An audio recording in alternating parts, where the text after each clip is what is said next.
Cara pandang supaya ron baik merasa diri hana rezeki. Cara pandang lagi. Kalau orang lain yang rezeki puluhan juta, malah ratusan juta. Tapi Allah beri beban kepada mereka yang gara-gara beban tersebut mampu mengambil semua rezeki yang sudah dimiliki. Napa enggaknya mertua juta? Nah, ni kerulai. Honda hitung Honda tu perai. Honda Ninja double cabin, Ninja double air, sekarang mungkin Ninja double cabin, Ninja double air. Padu miyum kali gak 10 juta you. Jadi kira orang rezeki kan 20 juta, tapi gebi anak yang saleh, anak yang diterima pu Honda yang gebloleyah, gebi anak yang sehat, gebi draw ge sehat.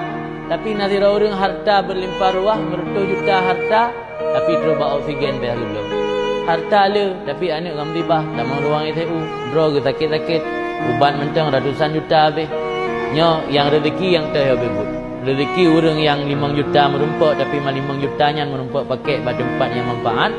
Ketimbang orang yang puluhan juta merumpak peng, tapi hana dipergunakan pada tempat yang manfaat. Habis lawa.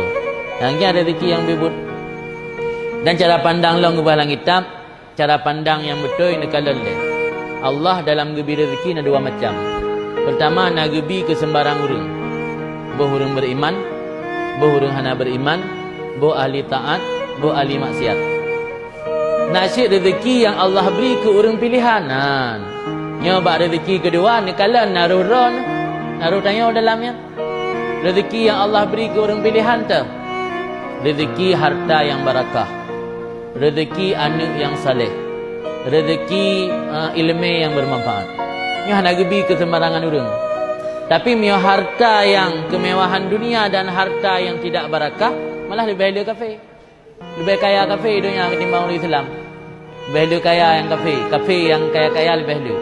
Karena Allah gebi nikmat kekayaannya hana ge pilih-pilih orang sembarangan di nikmat yang gebi ke orang khusus, dan nikmat yang Allah gebi sembarangan. Ketika katanya mendapatkan nikmat yang Allah berikan kepada orang khusus,